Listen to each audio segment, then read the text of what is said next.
Southeast Radio's Business Matters with Karl Fitzpatrick. Well, property syndicator and investor Jason Yarusi has achieved substantial growth with his multi-family investment firm, Yarusi Holdings. Yarusi Holdings manages over $290 million of property and has acquired over 3,000 apartment units since 2016. Jason joins us now to tell us about his success in the American property market. Jason, talk to us about Yarusi Holdings and the staggering growth which it has achieved in the US property market. Hey, good morning. Thank you for having me. So today we're down in Tennessee in the United States, and our focus is on buying commercial real estate, namely apartment buildings. And we started this direction back in 2016 after venturing into a number of different spaces, from opening restaurants and opening bars in New York City to opening a brewery at one time in New York to running a family construction business in New Jersey to doing some very active flipping projects in New Jersey. We found our way into the commercial real estate space. Since we've done that, we've now purchased about 30 apartment buildings, which has gone a little over 3,000 apartment units, valued a little over about $290 million of real estate, mainly down here in the southeast of the United States. What attracted you into the apartment space? A lot of things that I named earlier where, I was a bartender back in the early 2000s and then, grew into the restaurant space and the bar world. And then even in the construction space, I was doing a very niche construction that was with my father that actually took buildings and we would lift the buildings up and move them. So it was very specialized. It was very hard to, we'll say, outsource, or very hard to not have me as part of the physical work. So everything I was doing was very transactional in my life. And when I had met my wife and, we started to, talk about having a family, I was realizing that my time was very limited. I had lack of time. And as we continued to do more and more active projects, I was having less and less time.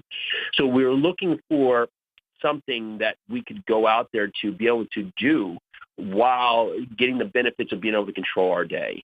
And we kept failing at that, finding things that were very active in the real estate space, as I said, flipping, and at other parts, Airbnbs, and coming across out-of-state rentals. It really forced us to put together teams and power the teams forward, get really dialed and detailed on the markets we're investing in. And from that, it allowed us to start to run and operate projects by putting other people in their best and highest calling. And that started to get us to a point here where we could control our day, control our outcome, and control our future by pulling ourselves out of the day-to-day activities.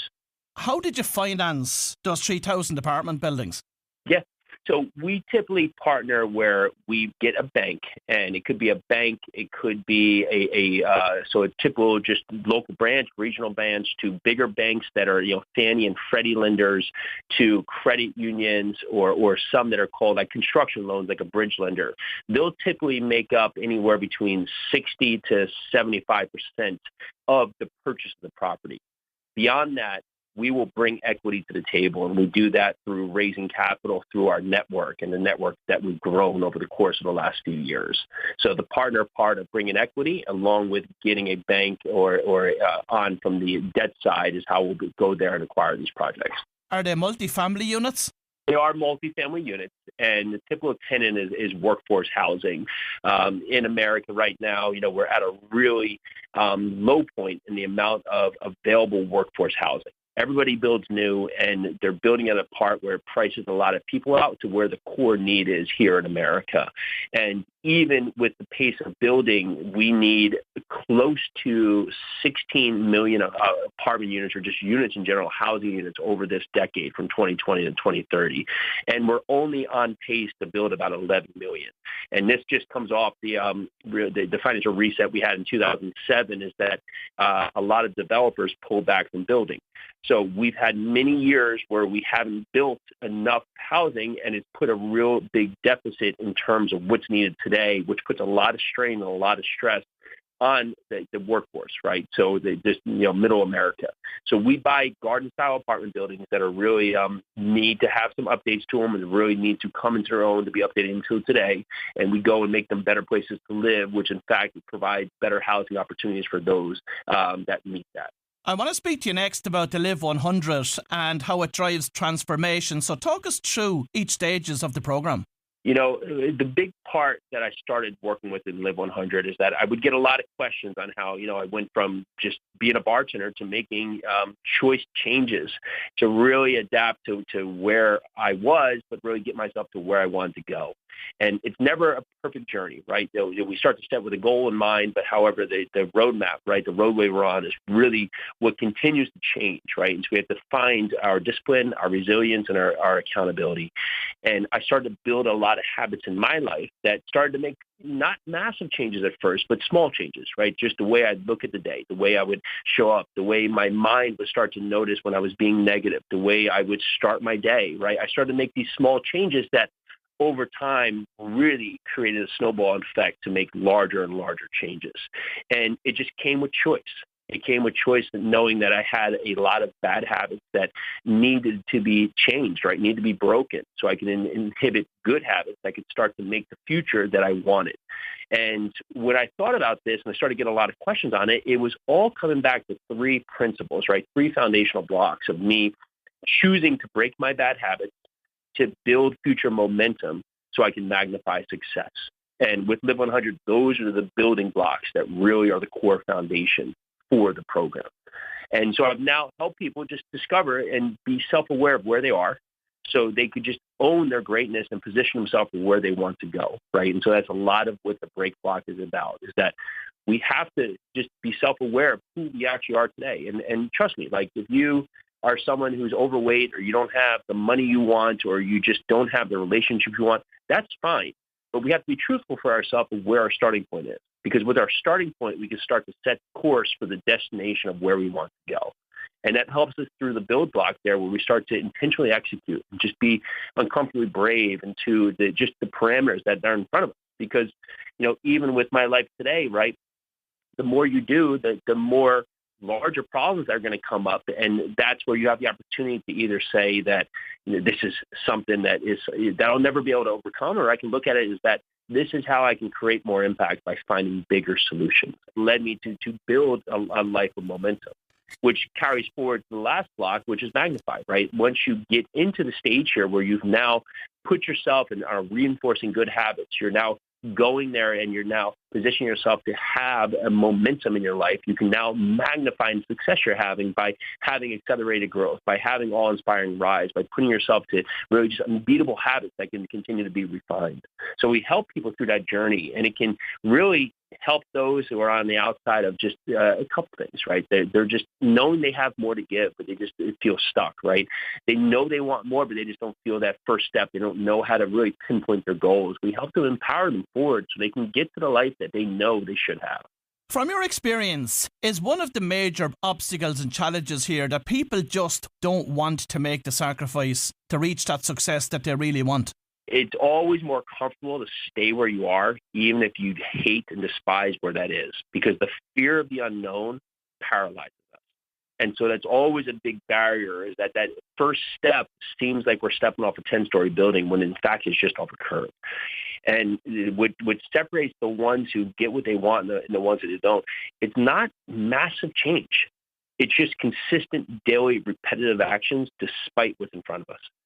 Because so many times we want it to be easy, but when it's easy, right, it usually leads to a life of sacrifice because easy doesn't put us in a position to break our bounds and get to where we want. So we can look at everything, right, the butterfly of how it comes into itself. The other parts are just growth of where we see, right. Resilience is not wanted, but it's the key for us for discovery to get on a path to the goal that we deserve to have.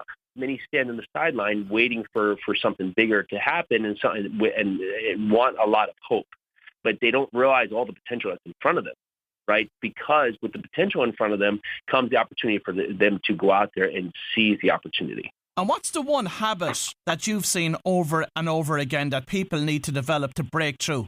Negative self-thought is always that first one, right? You can have a fantastic day and then tomorrow be down the gutter, right? Because each and every day you have to start with yourself, right? And that's why it's really important to become self-aware, right?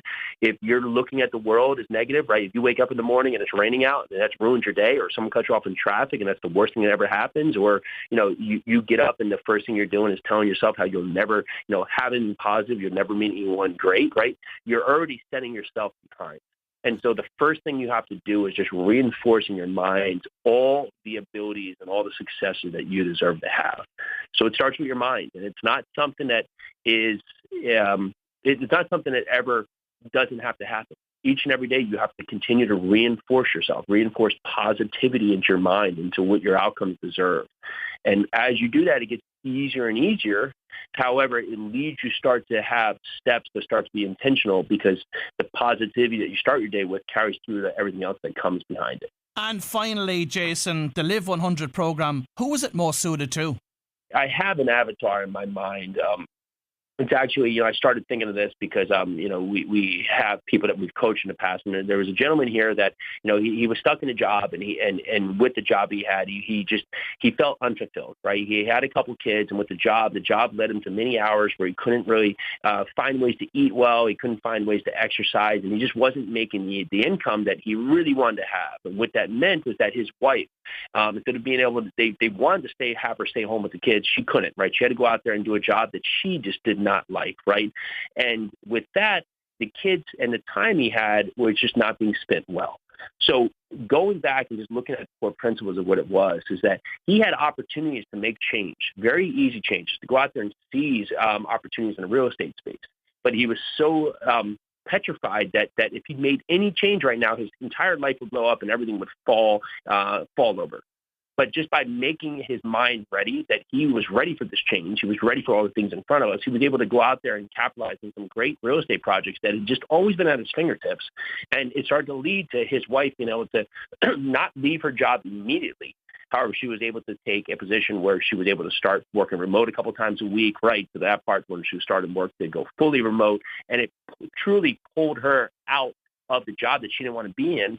Well, if you've just tuned in, that was Jason Yarusi from Yarusi Holdings, and I'd like to thank Jason for sharing his fascinating insight into the continued success which he enjoys in the US property market. Southeast Radio's Business Matters with Karl Fitzpatrick.